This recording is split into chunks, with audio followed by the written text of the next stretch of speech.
Welcome back, traders and investors, to Benzinga's pre-market prep, brought to you by MarketFi. I'm your co-host Joel L. Connon, along with Brianna Valesky, and we have Todd Schoenberger on the line. He is president of Streicher Asset Management LLC. Todd, you've been a permabull. You sticking with that stance? I sure am, Joel, and why wouldn't I? When you have interest rates as low as they are and you have corporate earnings that seem to be decent, it just makes sense to be a hard bull right now and stay this way for the foreseeable future. So I definitely see Dow 20,000 in our sights this year, and it's a good time to be a bull. And boy, I was looking at Barron's over the weekend, and I mean, one statistic that kind of even blew me away is when the Nasdaq was at 5,000 last time or near that level, it was trading 100 times earnings. Now back at that vaulted level, we're only trading 21 times earnings. So I don't even want to do the math on something like that to see how high we can go. But kind of a sleepy market so far, only a 3-point range in the S&Ps, and that's because we had Janet Yellen in front, testifying today. You're looking for any fireworks from Janet? Yeah, I think so. I mean, if anything, analysts and Wall Street traders will be really focused on what she says. I think the key will be what she doesn't say. And here is somebody who has been very transparent, has been very by the book.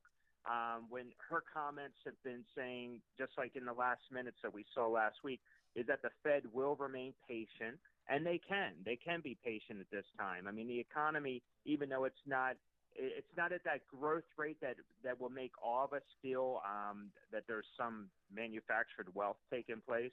But if anything, you have an economy that still continues to create jobs, maybe not the high variety kind, but they're still creating jobs. You have this economy where corporate earnings, they may be slowing down, but they're still decent when you look at it over a 3-year trend. So with that said, the Fed actually can take its time, and I think they're really waiting for some type of inflationary environment to take place, which hasn't happened. So I think if anything, you'll probably hear Janet Yellen today and tomorrow just really reiterate the same messaging that she has been saying, and that's that the Fed is going to hold still and just really take a look at the data when it comes out. Okay, let's move on to some big movers today. And boy, we have Home Depot here beating by a penny. Just like if they would have beat by 2 pennies, it might be up $8 here. But trading up, making a new all-time high. Home Depot, is that something that you follow, you have in your portfolio? What's your investment advice here on Home Depot? Well, I don't have it in my portfolio, but if you take a look at Home Depot and compare that to the entire real estate sector, it really shouldn't come as a big surprise that the do-it-yourself shops will be performing well and reporting solid numbers. And here's why. I mean, you have home prices that do continue to rise. Values are inflating, and you're probably going this spring, which is customarily the peak buying season in this country. You're really going to probably see a big bump with houses that are above that 450,000 and below range, and you're probably not going to see so much on the jumbo side, such as a Toll Brothers. But when you start thinking about some of the homes that are more for I would say the middle class target, whereas you have Ryan Homes and there's a couple others out there. But the point being is that Home Depot, people are now spending more money for their homes. They're fixing them up. They're doing well. The other thing that Home Depot really did was they really strengthened their e-commerce model. They were very concerned about the ability to offer do-it-yourself homeowners to go online and making sure that inventory was sent in a timely fashion. That has significantly helped Home Depot. It's probably going to help Lowe's as well. Look for those stocks. I mean, I know Home Depot came out with their warning saying a stronger U.S. dollar will hurt them this year. But realistically, I mean, that shouldn't matter. If real estate does do well and people are investing more into their homes, those stocks should do quite well for the rest of the year. Do they do some business overseas? They do. And here's the thing, though. When you start thinking of a Home Depot, it's not so much doing business overseas. It's where you're getting your materials Okay, from. there you go. Okay. So from the margin perspective for them, that's where the big concern is going to be. And but again, when you're focused more on not so much the big box shops, but here you have a great e-commerce model, which is something they've invested a lot of time and money into. I think that's going to only provide decent benefits for them for not only this year, but probably for years to come. Okay, let's move on to Comcast here. Trading a little bit lower, disappointing the street just a tad. Get your take on Comcast. Well, the big thing with Comcast was the video subscribers. One thing that they saw an increase in was a big increase was for their internet service. But from the video side, they significantly disappointed. The expectation was they were going to see 25,000 new video subscribers. In the fourth quarter, they saw 6,000. And that could be a combination of several factors. I mean, you have a lot of options that are out there right now. Netflix is probably their number one competitor at this point. But yet again, you still need the internet part of the equation to actually access the Netflix. So that's where I think Comcast is going to really blossom in the years to come. But one of the other parts of the earnings report, which surprised me, was that their NBC side, which is their entertainment division, really only grew a little over 2%. And that was a bit disappointing for the street as well. And I think when again, you're looking at all of the competition for entertainment competition for eyeballs, NBC may be lagging in that area. But, you know, the other side of it, too, and this is great for your listeners to keep in mind, Comcast actually serves as a great trading opportunity during peak or apocalyptic weather events.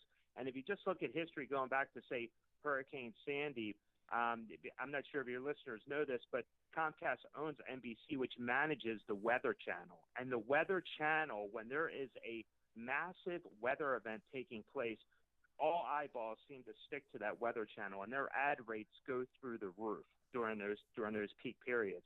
So when you start looking at just the stock and how Comcast trades, if you know that there's going to be, or once you start getting word of a big weather event taking place, buying Comcast and then selling it after the weather event concludes, Comcast historically has shown that it's outperformed. I mean, quite a bit. I think during Hurricane Sandy, the stock was up 6%, whereas the S&P was up a fraction. And then just recently, with the massive snowstorms that we've been hearing about, Comcast just has been a significant trading opportunity for investors out there. But it's a quick short-term trade. You just want to keep your eye on the weather. Yeah, if that's a seasonal trade, if I've ever heard one. But Yeah. moving on, the retailers, Home Depot, we talked about that. Walmart kind of getting getting a little bit of haircut after its earnings report. Macy's all over the map here in pre-market trading. Was kind of hoping for this thing to sneak into the lower 62s. I guess I'm not the only one. They've just brought this thing back basically almost to unchanged.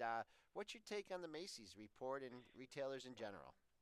Well, I like all the retailers, and here's why. You have to suspect that with lower gas prices, this will eventually trickle down into the retail side. Now, there's a couple of things to keep in mind here. You have electricity costs have been inflating year over year. So to keep the house warm, and I mean from the cold that the country has been experiencing this year, it's cost a bit more money. However, with that said, on average, Americans are going to save $750 this year because of lower gas prices at the pump. So that money will eventually trickle into the retail sector. It just hasn't happened yet. However, look at JCPenney. JCPenney's earnings are coming out this week, and the expectation is, just looking at their comparables year over year, they have been doing significantly well. So you have this feeling that shoppers are being a little bit more exclusive with their dollars of where they're spending. They're also looking for the big promotions that are taking place.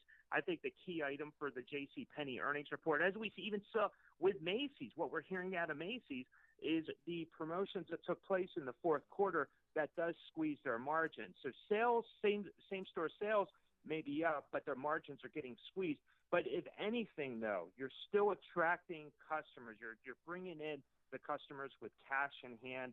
That does historically that does bode well for the retail sector. So I'm going to remain bullish on that sector, and clearly going into the summer, I think we're going to see a significant pop, and if anything, a carryover from just higher valuations in the markets. All right, the solar sector. It's tough to trade. We just had Nick Shaheen on, and he kind of thinks, the whole Apple, getting into, showing some interest in it, kind of validates that as kind of a sector to be looking at moving forward. We got some big moves in FSLR and SPWR based on some deals that are doing. Now these stocks are tough to trade, tough to look at, real material earnings and financial information. What's your take on the solar sector? Well, I like the solar sector, but what investors should focus more on isn't so much the sales that are taking place, it's the political environment. What you want to focus on are states that offer the incentives, the tax incentives. Now, granted, you get federal tax incentives across the board, coast to coast, but some states actually will kick in additional incentives if you do put the solar panels on your home or on your property. And that's something when you start thinking about certain states. I know in the Mid-Atlantic, the state, like think of state of Maryland, Delaware is another one, Virginia. These are states that have been really focused on the solar power industry, but you also have some states in the South that aren't so much focused on offering additional incentives. And if anything, when you start thinking about for example, the Mid-Atlantic, you have some higher wage earners out there. You have housing that's doing significantly well. So when people are building homes, they put these solar panels on their homes that will impact positively those bottom line numbers. It does take time, though, till you really see it. And that's, I think, the problem with the solar industry is that from a Wall Street perspective, we're so accustomed to looking for the quick trade. Everybody's an amnesiac. They want something immediate. With the solar sector, it's definitely a long-term investment. So if you're looking at something to invest in, you really have to have that mindset that, okay, this is my money. I'm going to put it in here, and I'm going to hold on to it for a few years into these positions. You can't have that short-term outlook at all in this industry. Let's move over to the oil patch here a little bit, and you got some consolidation going on here in the crude market. Everyone $44. They were looking for 44. They were looking for 34, 24. We've gotten a nice bounce up. We now have some consolidation here. 50 just seems to be a magnet. For me, when I try and think about crude here, I try and think of it like in longer term inflationary terms and where it's trading, relative to where it's at, for the past 30 or 40, 50 years. And a lot of people are saying that doesn't make any difference with the supply. Buy, sell, or hold crude here at $50. And if you're interested in it, could you give us some crude stocks you're looking at? I would buy it. I would buy oil, and I would buy a lot of it. And here's why. You're probably these are the lows that we're going to see for some time. And there are so many factors that make the oil trade extremely vulnerable. I mean, we don't. If you can escape the macroeconomics of oil for a second and look at a couple of key items that clearly inflate oil. I mean, one is obviously a hurricane season. We haven't had a massive hurricane in this country in years since Hurricane Sandy. But the point is that if you have any type of key weather event, and you will see that this summer, that's going to actually inflate oil prices. The other side of it is geopolitics. I mean, there is so much instability taking place right now in the Middle East. It's hard to imagine. I don't want to be this, thinking this doom and gloom, thinking that something negative is going to happen. But it's hard pressed not to think that we will have a massive geopolitical event which will inflate oil prices. And I've said this years ago that oil is a very enviable business model for America's enemies. I mean, all they have to do is threaten to shoot a couple of Scud missiles into Jerusalem, and next thing you know, oil prices pop 20%. Expect some of that. The break-even analysis for oil in countries such as Iran, for example. I mean, you're looking at $100. Russia, it's $100. Actually, in Iran, it's $130 break even point. So countries are really they're sucking wind right now because they need oil prices to go higher. And if they don't have oil prices popping soon, then you're going to have economic instability in those countries. And that's, I think, the one issue is you really want to focus on these key prices right now. And you look at and just look at the big three oil companies. You want stocks: Exxon, Chevron, ConocoPhillips. I mean, the big ones that might seem boring to everybody, but once oil prices start creeping up higher, you're going to really see the true impact. The other side of it, look at airlines.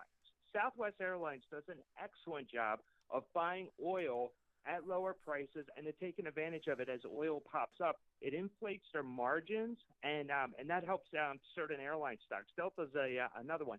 So just keep that in mind as we go into the summer months. I mean, I know it's bitter cold out there, but we're only a few months away from the summertime. Okay, I'm just gonna move on to like a crazy stock here, and I'm not sure if you follow it all. CyberArk, the thing basically doubled in like 10, 12 trade. Not even that, it doubled it. Going back in from the beginning of the month, beginning of February. Is this just something that you just kind of, yeah, it's fun to watch it on the ticker, but something you really don't get involved in? I don't get involved in it, and the big reason why is you really want to. I like as an investor, and I think all investors should do this, that you need to manage risk as much as you manage the performance. And investors don't do that. They need to focus on how much risk are you willing to take to actually achieve that performance, that return. And I mean that goes with even hedge fund managers. I mean, you hear about a hedge fund manager having a great return. Well, how much risk did the manager take to obtain that return? And that's something that I think investors they fail to ask and they fail to look into for certain for performance numbers once you start hearing them. So if anything, you see a stock that pops, it does well, it looks sexy, obviously with the numbers changing, that's wonderful.